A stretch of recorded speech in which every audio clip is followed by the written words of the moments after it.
My name is Steve Neill. My first memory of consciousness was at age 3, standing on a sidewalk on 47th Avenue in San Francisco. It was 1955. I looked down at my little body and back up at the sky, marveled by my own experience of life. I knew I was different. In 1958, at age 6, I woke up one night to a deafening silence and spotlights searching my room.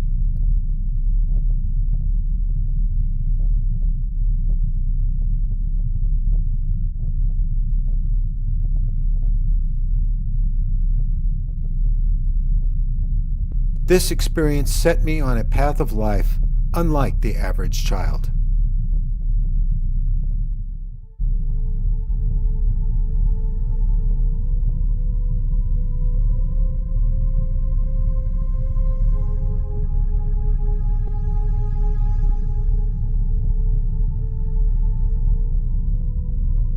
These experiences with the paranormal, UFOs, and more continued to this day.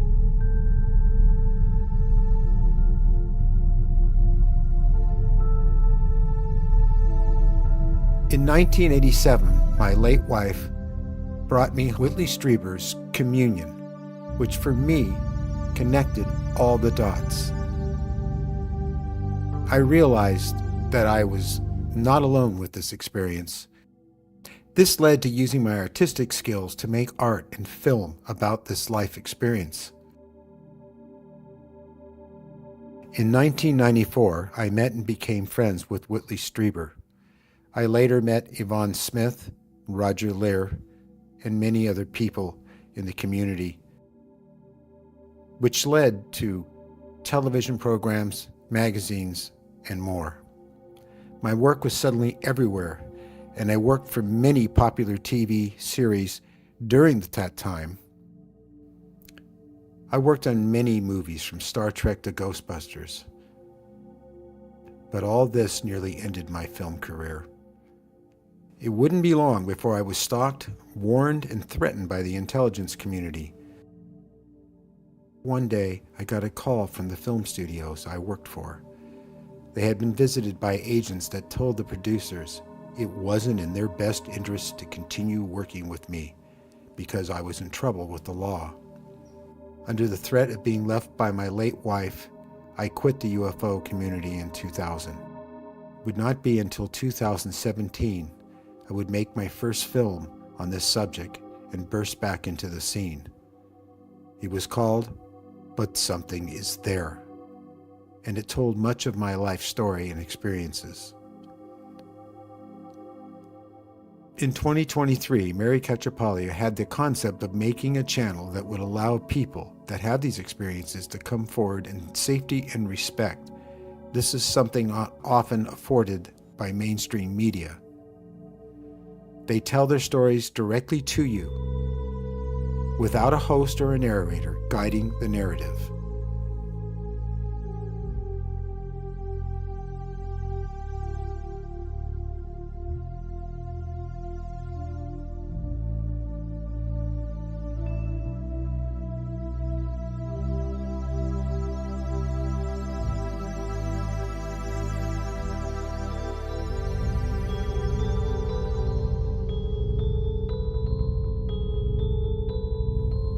We are breaking the silence.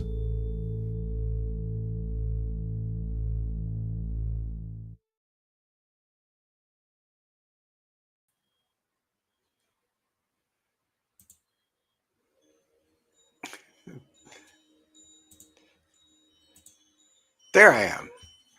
Welcome to Breaking the Silence and your chat with yours truly, Steve Neill. Wow, what a day. Mary says, uh-oh, and I'm not into this even. Can you not hear me? Mary? Hello? Can you people hear me? Just in the chat say, yes, I can hear you, Steve. Okay. It appears that,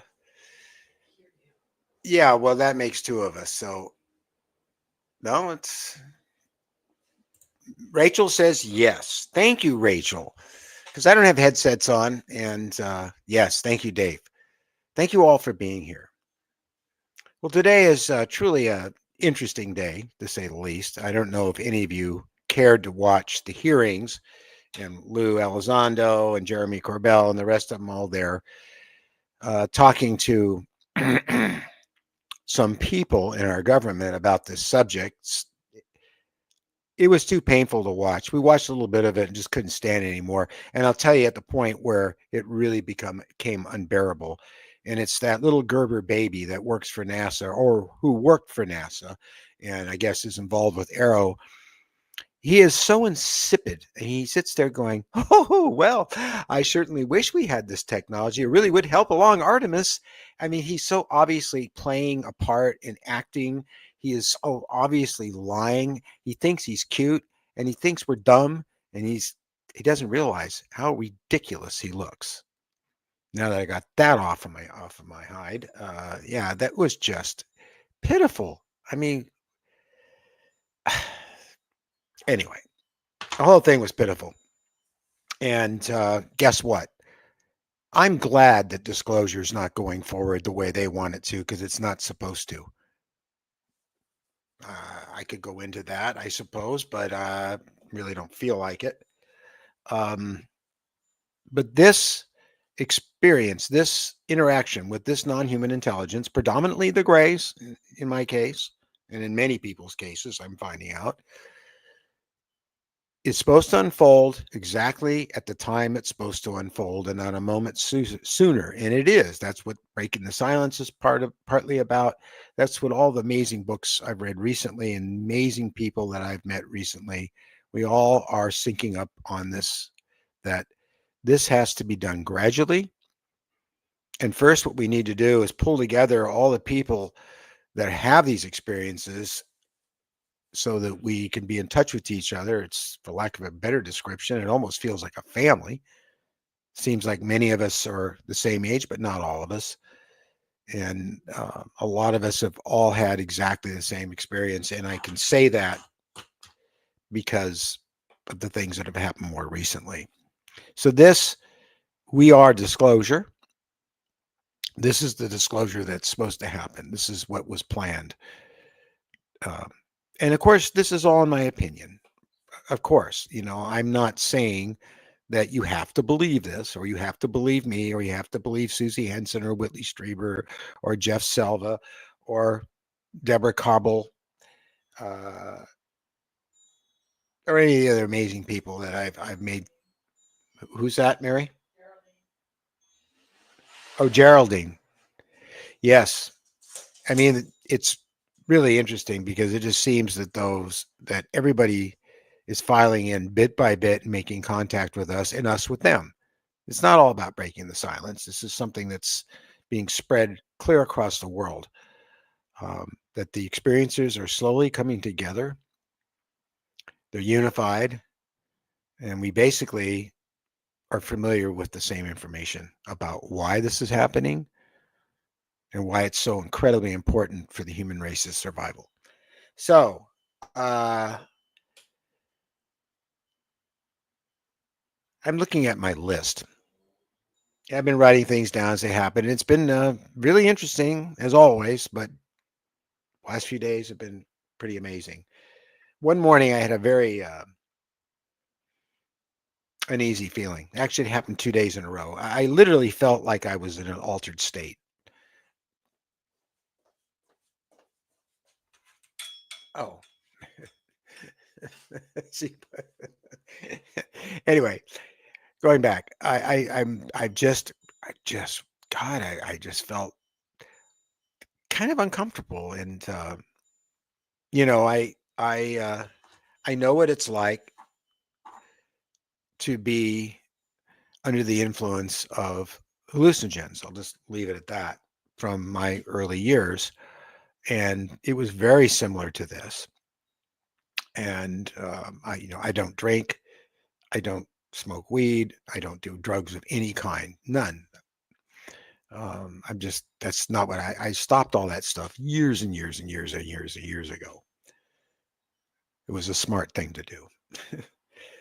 But I had this unaltered, this altered state feeling, and I just kind of had to push through it. I had my grandchildren here and everything, and it was planned that we would go to the beach and meet up with some friends, and they were going to bring their grandchild, and Mary is going to bring the two girls, her grandchildren, and we're going to hang out at the beach.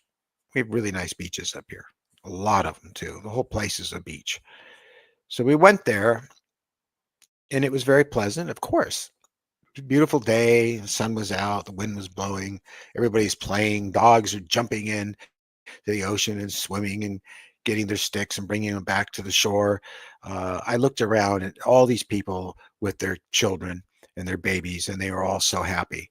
And then this one woman showed up with her husband, and they were unbelievably beautiful couple.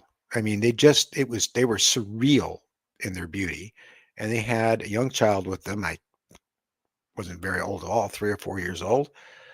Um, and the woman kept looking at me and like she was hearing me. And then the weirdest thing happened. And I suppose this is going to happen more and more often because this is what I'm told. I I felt I how do you describe something that's telepathic? I'm going to try. I was inside of her. I was there in her being, and I felt her incredible happiness and her incredible love for her husband and her child, and it was so emotional. I had to break it off. I mean, it was just, and then she looked at me again afterwards like she knew that I had done that or somehow it had happened, or did she do it herself? But whatever was going on in the morning was some sort of altered state that allowed me an intuition that something was going to happen. And I told Mary, I said, I think something really big's going to happen. Well, that's pretty damn big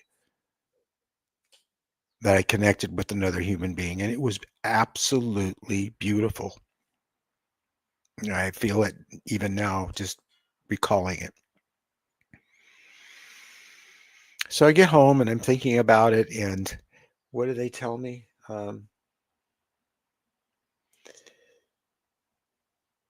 They wanted they referred to the beach, what happened there, and they said, "We wanted you to understand what it's like when we connect with you. That's why you had that experience."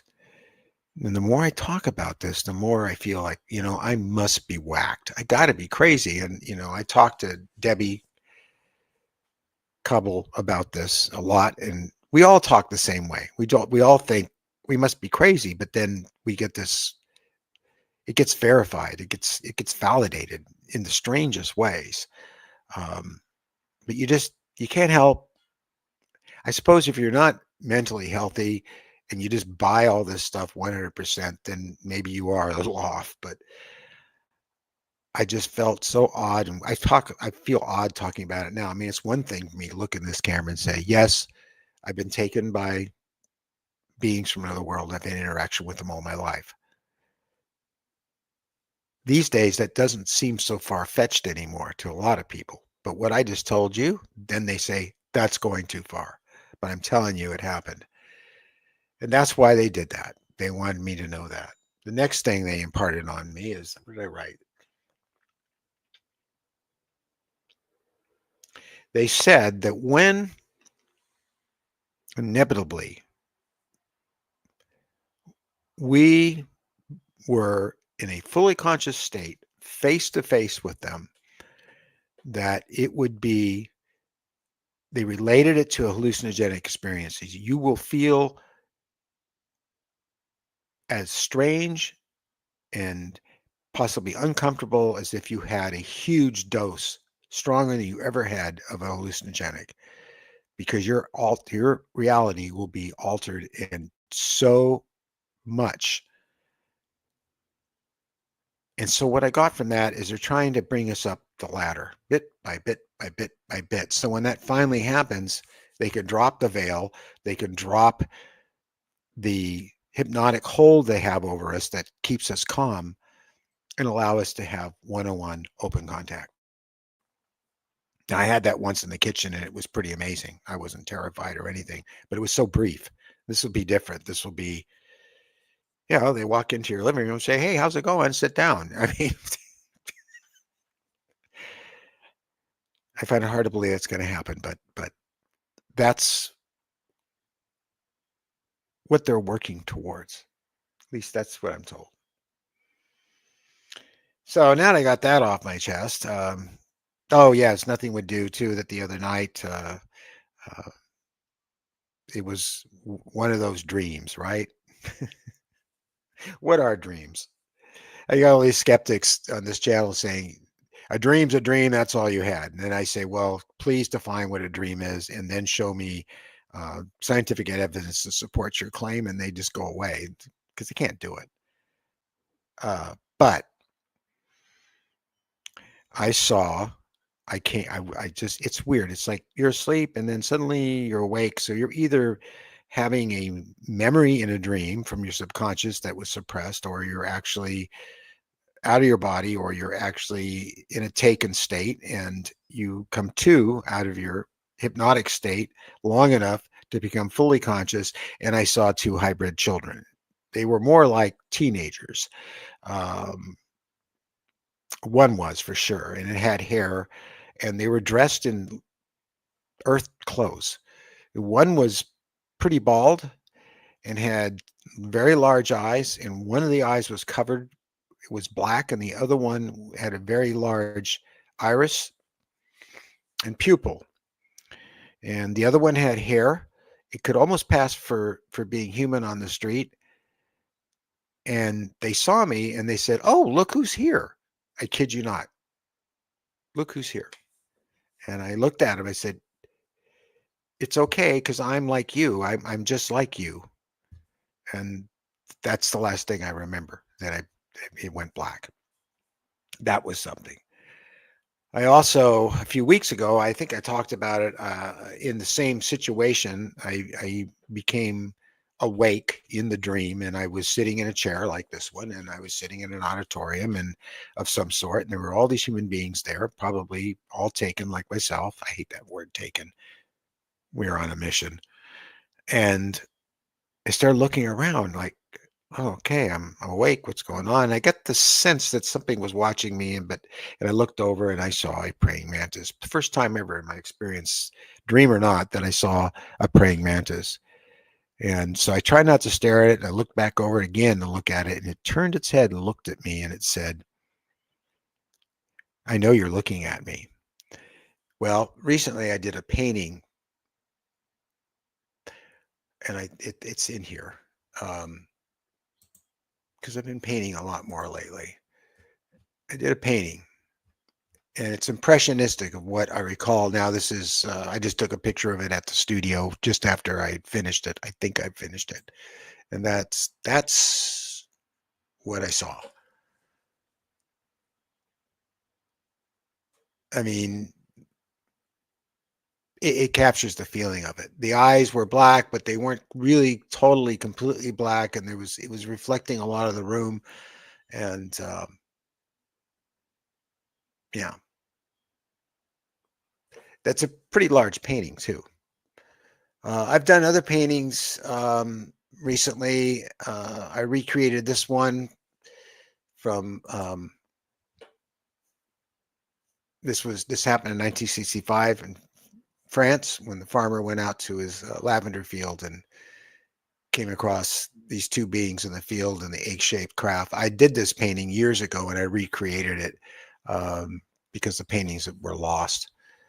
And you're going to be seeing a lot more coming from me because I'm painting more and more all the time.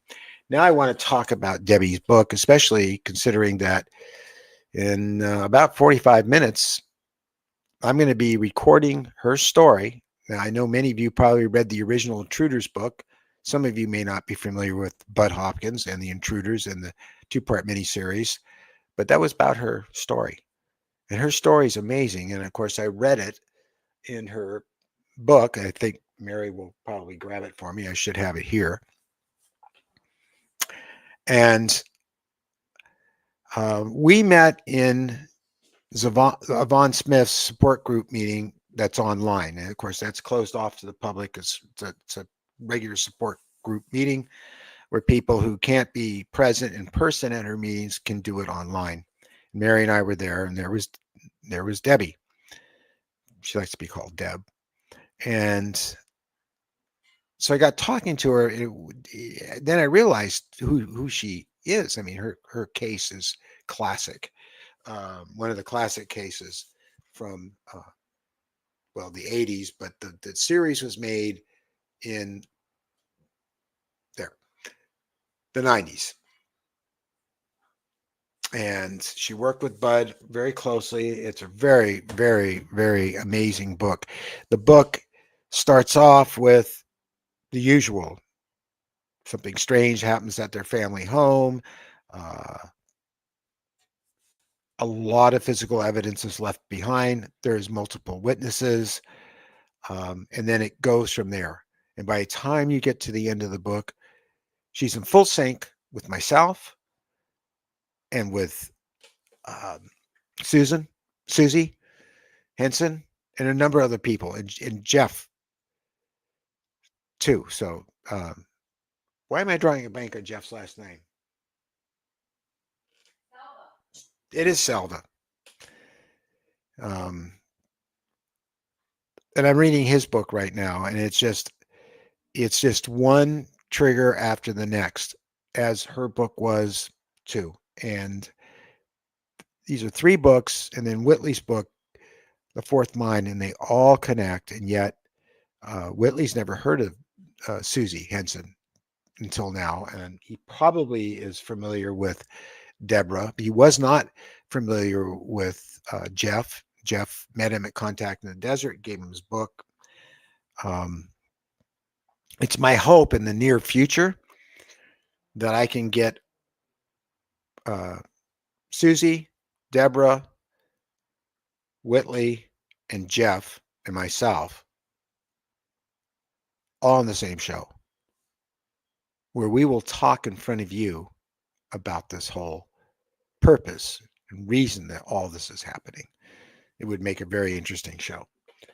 So her book's amazing, and I'll be recording her at 6 o'clock tonight, and then that's going to be turned into one of our films. I'm going to reenact as best I can the things that she recalled and witnessed and experienced.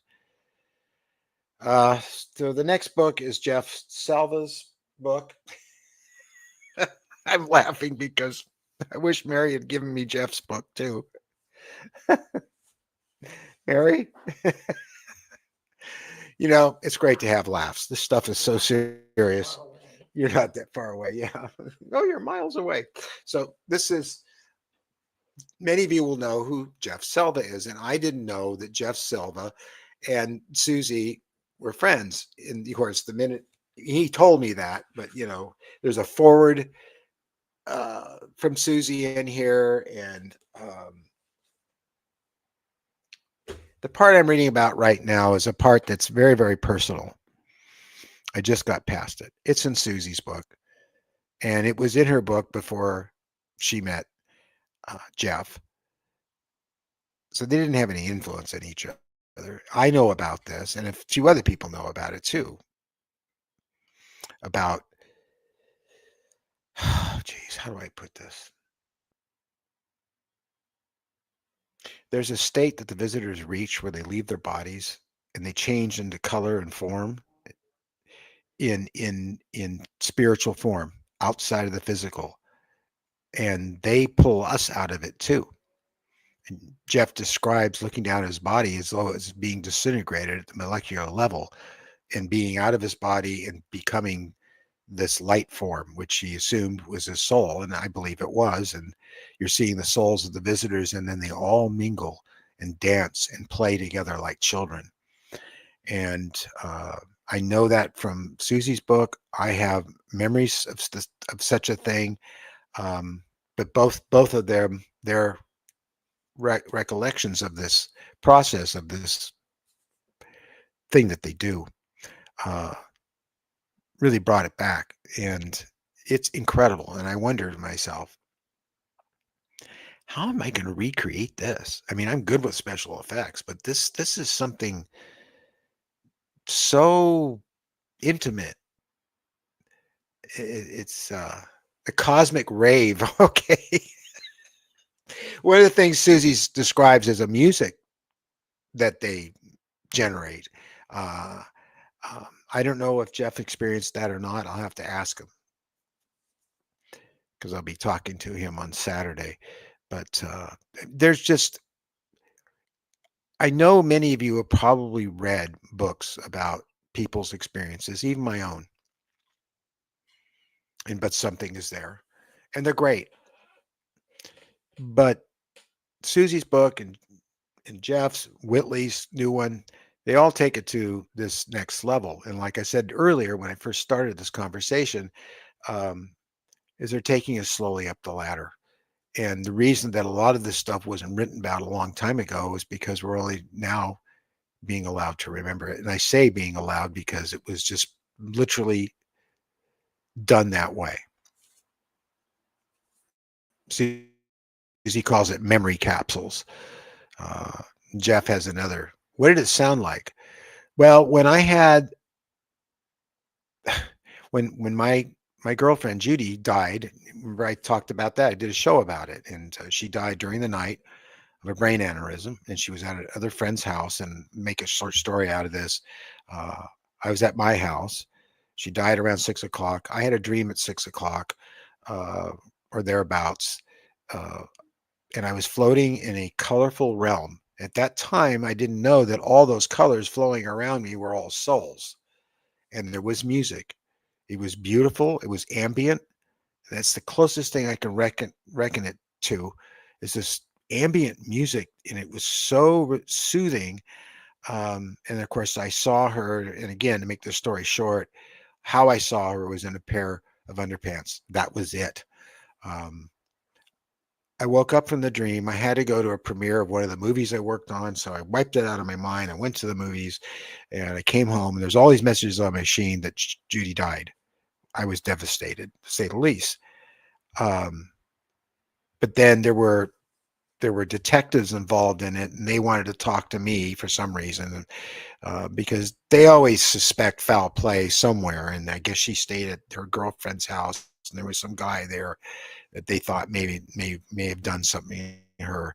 Um, and they told me that they found her um, naked with only a pair of underwear on, and you could imagine uh, how that felt. So, Rachel, in an indirect way, I had a near death experience because she, when she died, pulled me out of my body into that realm of souls and that music. And so I was able to hear it. I don't know if it's exactly the same as what Susie heard, but um, I'll have to talk to her about it. But it was beautiful. I think I could recreate it on the MIDI. Maybe that's something I should do. Maybe they'll let me channel it. Who knows? I mean, this is just getting wackier and crazier. And I was saying to Mary 30 years ago, I'd be all locked up. They'd be injecting me in drugs. I'd be in a straitjacket and in some room being brainwashed that I was crazy and that they're the ones that are sane. You know. So, so Jeff's book, yes. So I'm reading Jeff's book now, and I don't know what's next. After I finish that book, I do know that Jeff is going to fly down here. Um, oh yes, Jeff's going to fly down here and go in front of our cameras and tell as much of his story on camera, so I can recreate his experiences as well. So I've got a lot of work ahead of me to do. Uh, but this is really being done not so much for the public at large as it is for the other experiencers, because not everybody can read, not everybody has time to read. So by having these beautiful people come in front of the camera and tell these beautiful, incredible stories about their interactions with the visitors, it gives people a chance to either listen to or watch and listen to their story, and with the visuals be able to come close to experiencing in a way what they experienced, which may also trigger them and cause this to keep going on. Um, yes, I had the Great Escape Sunday. I recently purchased. I think the last time I talked to you, I was waiting for a big box to show up, and I got my F3A pattern plane, radio controlled airplane, very large, is taller than me on end. Um, Went to the field to test fly it last Sunday, um, and just have some flying and kind of get away from all this and be around people who really don't think about this stuff, which was good. And I'm going back to comments because I must be missing something. But anyway, so I flew the plane, and unbeknownst to me, my dear friend Mark was filming with his new iPhone, which he really likes. It's good camera quality. So he's shooting in 4K, me flying the plane, and luckily I was making good landings and good takeoffs, and I look really good. I think the plane flies better than me, but no, I've been flying for years, and I'm a decent pilot. But when I was looking at the film footage, from my years of working in Hollywood, before all this computer stuff, AI, and everything else we've got, CGI, I worked in visual effects, not just as a filmmaker, but as a visual effects artist. So I worked with things called optical printers. You probably have no idea what I'm talking about. I worked in stop motion animation. And the thing about working in stop motion animation is after you've worked with single frame animation, that's where you put a creature in front of the camera and you move the arm like that, click a frame, move the arm like that, click a frame, move the arm like that, click a frame, play it back, arm goes up. And then you do this times facial expressions, eye movement, entire body moves, walking, all the creature stuff like in Jason the Argonauts with the skeleton fight was all done that way by Ray Harryhausen, the late great Ray Harryhausen. And so I worked in stop motion animation, in rear projection, visual effects, and optical printers. And what we were trained to see was one frame out of 24 frames per second.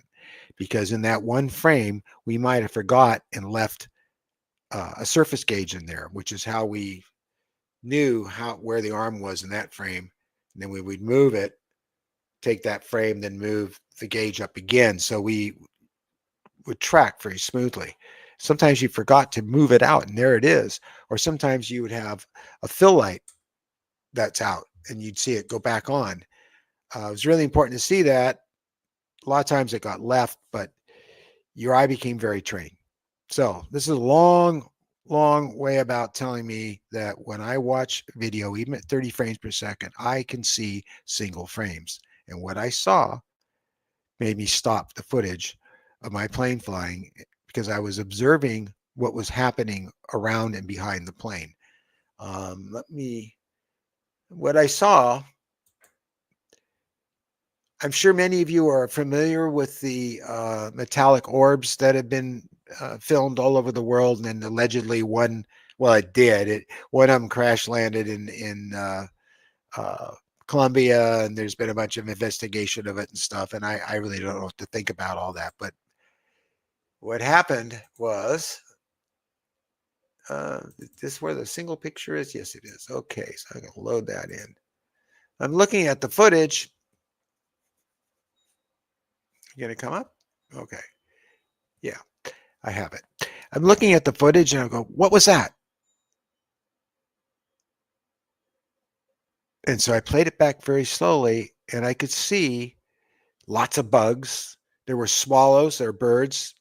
The camera is picking up these little bugs that I wasn't even seeing, but they're bugs that are at the field where we fly. We have a beautiful runway and it's a miniature airport, and it's just amazing.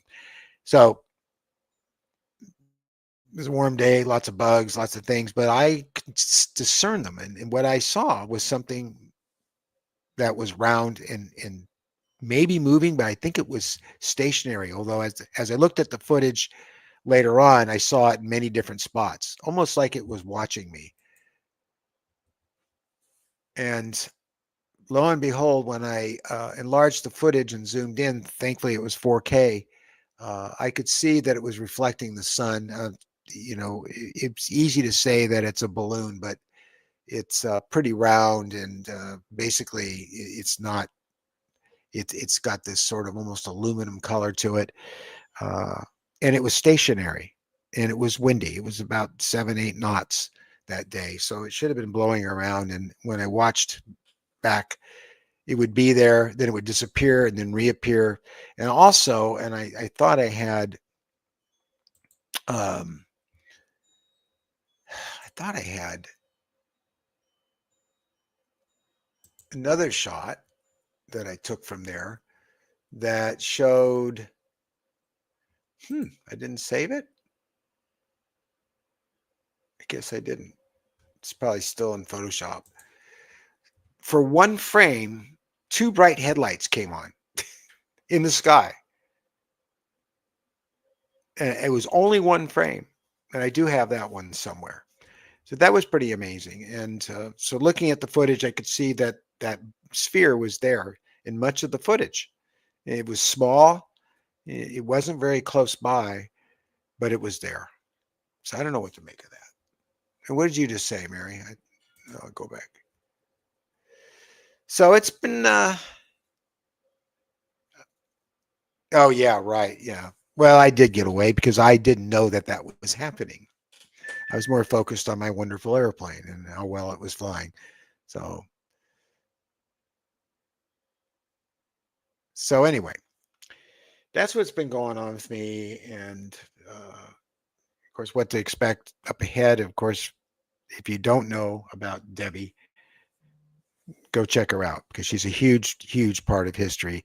When I was talking to Seb Talk the other day, and in fact, Seb Talk, my interview with her this Friday, and or as we call it, a conversation, and she's on her channel. She's going to make a glossary of terms and also have a listing of notables in the history of this phenomenon. Like a lot of people don't know who Barney and Betty Hill are. I mean, there are people who have never heard of Whitley Strieber or Billy Meyer or Ed Walters, George Adamski, Bob Lazar, and the list goes on and on and on and on and on. So she's going to compile that together, and when she gets that all together, I hope we can share that on our channel too, because a lot of people, I had forgot with Debbie because it was so long ago that she was the person uh, who told the story that was used in the uh, national television two-part miniseries, The Intruders. Have any of you ever seen that? I remember watching it, being quite intrigued with it. We need a who's who book. That means you have to be in there, Judy. And Susan Alloway and Dennis and some people who can't be in it because they're protecting their identity. Um, Intruders was great. Yeah, it was. I remember what really creeped me out in that was the guy in the heart the guys in the hard hats. That was a trigger for me even back then because I've had that. I've had guys in hard hats come to my door, and what's really weird about when that stuff happens, you're fully conscious. My wife had just left to go to her booth that she built and ran at the Renaissance Fair, and she was going to be gone for the weekend, and she had just left. I was still in my bathrobe, and these guys come to the door. They look like city workers with these tin hats on, and one of them flashed an ID that had a screen on it. And mind you, this was 94 or 95 right in there. And the screen was like a LCD screen we have today. And there was imagery and symbols moving on it. And that's when they pointed in the direction saying that I knew what this was about. And a very large cylindrical vehicle parked on the street in front of God and everybody. And we went into that thing and took a ride. But the minute you're standing in the doorway with them, you're conscious, and then you feel yourself start to slip because the calming effect, the hypnotic effect that they use on you calms you and makes you manageable and makes you less dangerous to them. And I doubt that the two gentlemen at the door were uh, a big African American fellow who was very overweight and a Caucasian guy who was thinner. Uh, they could have passed on the street perfectly, but I doubt that's really who they were. So, not unless they're working with the Greys, and then that's what they do. But I get the gut feeling that's not the case. So, yeah, that whole calming thing is. Uh, Jeff talks about it. I haven't got that far into his book, but Susie Henson talks about it a great deal. And evidently, the praying mantis types are very good at it. Um, so, going back to this, does this does this look remotely even slightly familiar? I mean, we've seen lots of praying mantis drawings and stuff on the internet. I even did one back in the 90s. Vaughn still uses it to this day. But when I saw this, this was the color it was. It's very close to what it was. And the eyes are certainly big enough, and but they weren't like regular praying mantis eyes, where the eyes are more round and on the side of the head, and but you could see, if you squint your eyes and you put yourself in, don't do that right now, wouldn't be good for you. But if you were in sort of a drowsy state, how you would see this as a mantis. I mean, it's obviously it's very bug like and mantis like. So, and I did remember seeing some kind of plating on it. For all I know, that might have been some kind of headwear or something, or a mask over the face. I'm not sure. Dennis, yep, a different outfit on the one. Well, the outfit on that is. I seem to recall that he was wearing some kind of gown, and it really felt like a he. So anyway, okay, you guys, I'm about talked out. I've covered all my bases, and yeah, I know it's only 5:30. I'm a fast talker. Now it's your turn. If you got some questions you'd like to ask, or if you want to share something, we'll put it up on the screen. Uh,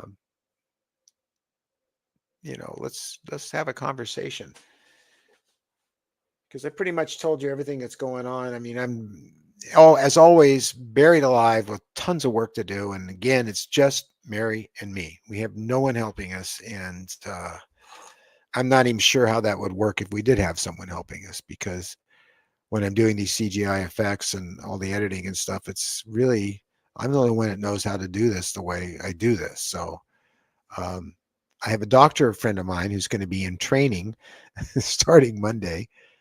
You've seen his name in some of the credits. Earl Story at MUFON. That's a good one. Thank you, Mary. I'm really glad you're in the next room throwing these things up on the screen. At this point, it's 5:36. This is the time that we got up this morning. We get up at this time every morning. So as you can imagine, uh, and I still have more work to do with Debbie. But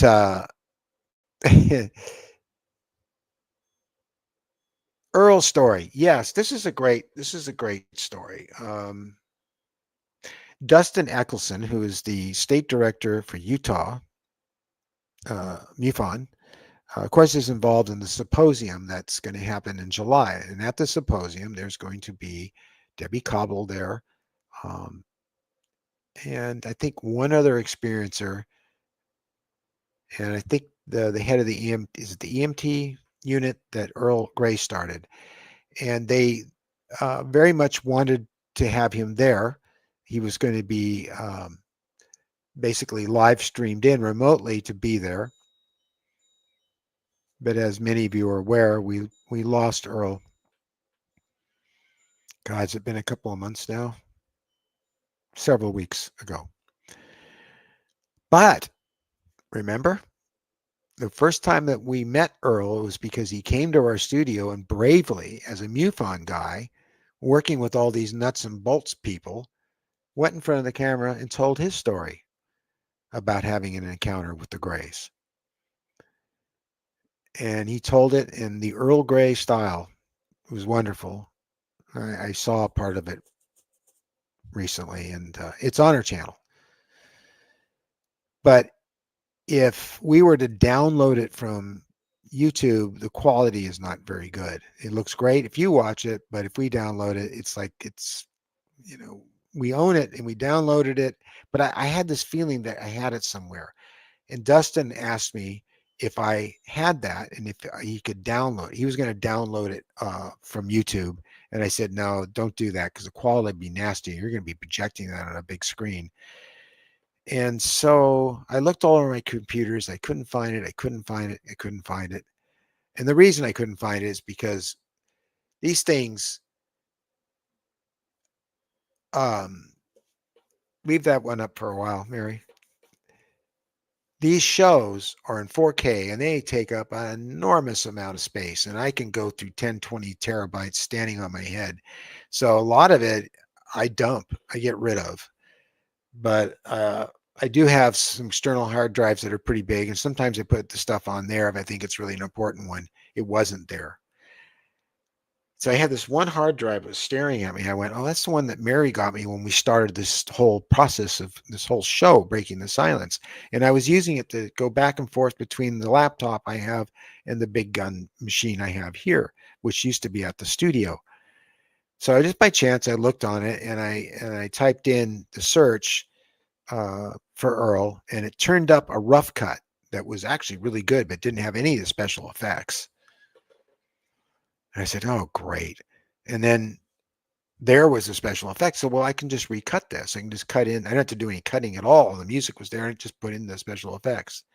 I did one more search and magically in the weirdest spot on the hard drive turns up, I don't know how it got there. It's the whole show in 4K of Earl. Obviously it was meant to be. Did he have something to do with helping me find it? I'll never know. But I got a feeling there was. So I was very excited. I called up Dustin. I said, you never guess what? I found it. And I'm sticking it on a thumbnail drive and sending it to you. It's only like 2 gigs. And it's 4K and it's beautiful. So that will be at the symposium. I don't know how many of you are going to it, but I know a lot of people I've heard are.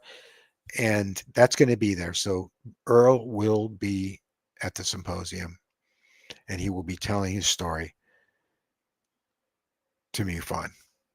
Because I bet you half of them, I bet you 2/3 of them, it might even be more than that, 3/4 watched it, but they'll watch it now.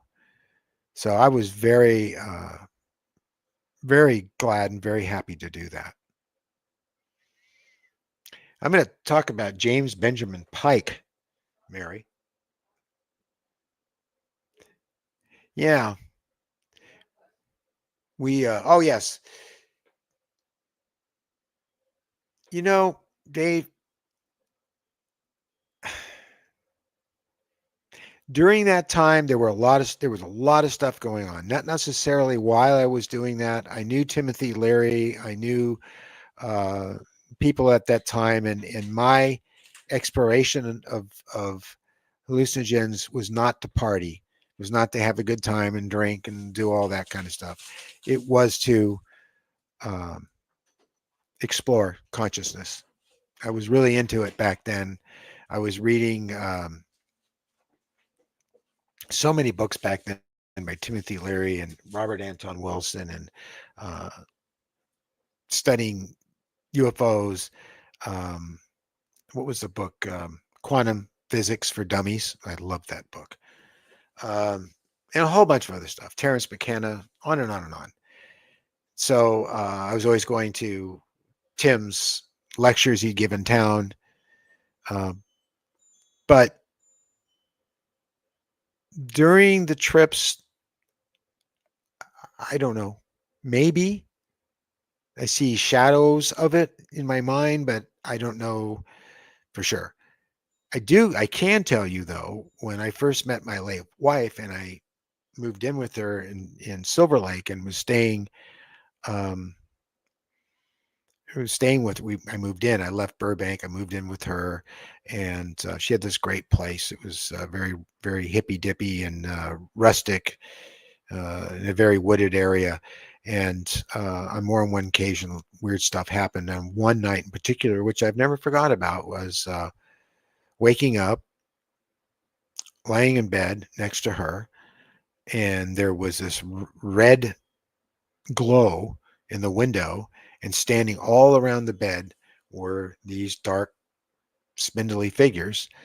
Um, Next morning, I remember Jilly telling me that she not knowing that I had that experience, told me that she had this dream that there were all these people or shadowy figures standing around the bed, and that there was a red glow coming from the bedroom window. Um, I need to go back and revisit that period of time. So I have a feeling there's a lot of stuff going on. I do know that we saw some spectacular UFO sightings. Uh, but when I was tripping, the one thing I really noticed about that was that when I would go into nature and I would lay in a field and I would be there from, early afternoon and sit there right straight through sunset till the stars came out. And I felt absolutely connected to everything around me. I just felt it. It was amazing. So flash forward to today, and when I'm in that altered state with the visitors, it's very similar. And so I really wonder what's been behind all of that. Maybe it was meant to be. Maybe eh, having the trips that I had were meant to expand my consciousness, to prepare me for something. I don't know. I've heard a lot of talk about this from other people, and I'm sure some of you have, haven't you? No, you've all been good little people and never did things like that. No, we don't. We don't. We don't. I did. I mean, I'm not going to say who didn't, but remember where I worked. I worked in the uh, motion picture biz, second only to the music biz, and that was part of the culture.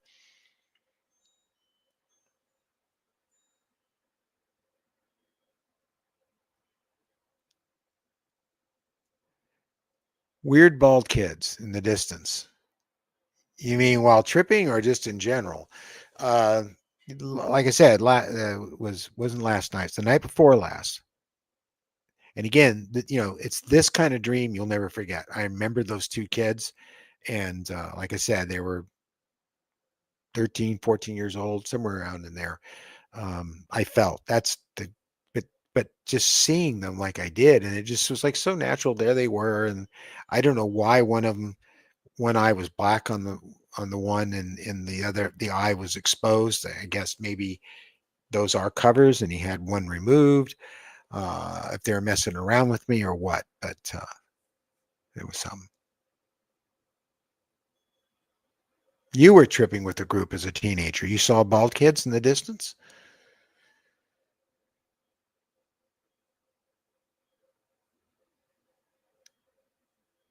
Yeah, yeah. You're on the spot. You're in the spotlight right now, Dennis. I'm glad you're feeling better. I'm glad you're back here.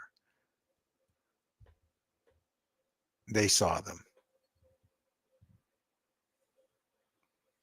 Well, okay, Tess, and welcome to Breaking the Silence. Edibles. The big difference between smoking THC and eating it. And I learned that the hard way once because when I was working on a film, oddly enough, it was about an alien, and his name was Wishman. It was a TV series that was on for a while. And it was about this little guy, and I can see the sculpture we did to make this whole foam latex suit for this guy. Anyway, I won't mention names, but this guy named Ken, um, he made some brownies. Well, not brownies. He made a cake, a chocolate cake, just one layer. in a pan, and it's like, oh, okay, so we'll eat that and go back to work. We'll have fun, and we'll be a little high, and no big deal. So he's cutting the cake up, and the cake itself, which was a white cake, was bright green, and that should have been my first giveaway right there. Um, it was so good, I had a second piece. We all did. We were clobbered. I mean, it was like we took lysergics or something. It was that we couldn't even work. We were so high. It wore off fairly quick, unlike other things, and but it can have a very similar effect. And shrooms. Okay, enough of that. How did psilocybin get on this planet anyway? Yeah, well, absolutely. I agree with Mary. That was Mary saying that. And it's true. Um, I want to do a retreat. Yeah, it's not. You know, you have to know what you're doing when you're getting into it, and you have to have a clear understanding of it, and also you have to make darn sure that you're actually getting what you're supposed to get. In the case of mushrooms, generally they are just mushrooms, and it's probably the best way to go, I would think, because when somebody makes something, you can't be sure. My source was coming from the same source that Timothy Leary and the Grateful Dead got theirs from, so I knew what I was getting, and um, I would not, somebody would offer you some, I was very skeptical if I wouldn't do it, so I had to know. So be very careful with that. It's a very powerful thing, and it will basically drop all your filters, and you will literally see the world differently than you've ever seen it before. Or maybe you've always seen it that way, but this will just enhance it. So, anyway, so it's 5:50. And we're gonna end this at 6 o'clock because I got to go from this to Debbie. Um, her story is amazing. It's just amazing. I have so much respect for her. My God, the things she's been through and the way she's come through it all and the attitude she has after all the stuff she's been through. And I'm not talking just about the experiences with the visitors. I'm talking about all the things that happened in her life. You really need to read her book. Um, I'm going to show it again. You need to read all three of these books. You need to read Susie Henson's book. You need to read, which is the Dual Soul Connection, The Fourth Mind. This is incredible. This just if you are uncomfortable and have these experiences and you feel kind of lost and you want to get some strength, this book will really help you with that. They all will. But this Deborah is a remarkably brave and powerful human being. And then, of course, Jeff Selva's book, The Rising. These are all available on Amazon. And I've got where's Susie's book? This is Susie's here. And I don't have the Fourth Mind up here and all the things that I have.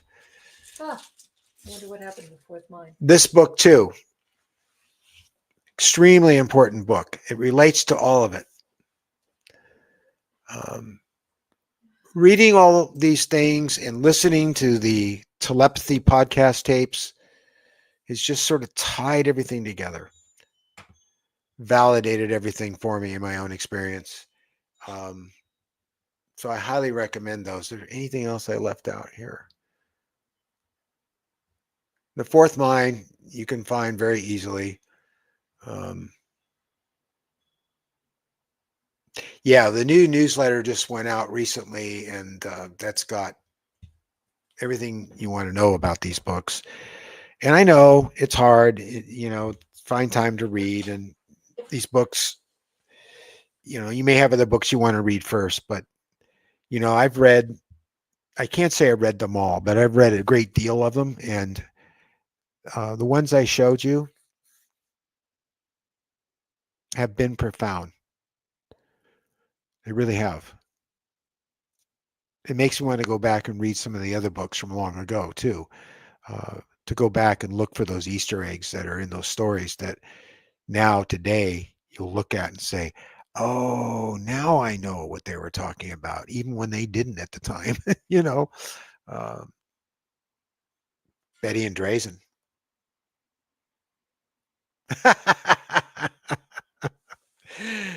Good one, Dennis. No, it does. But when they related to me what it would be like to be fully conscious and just be standing there in front of them without any sedation, hypnotic sedation at all in any form.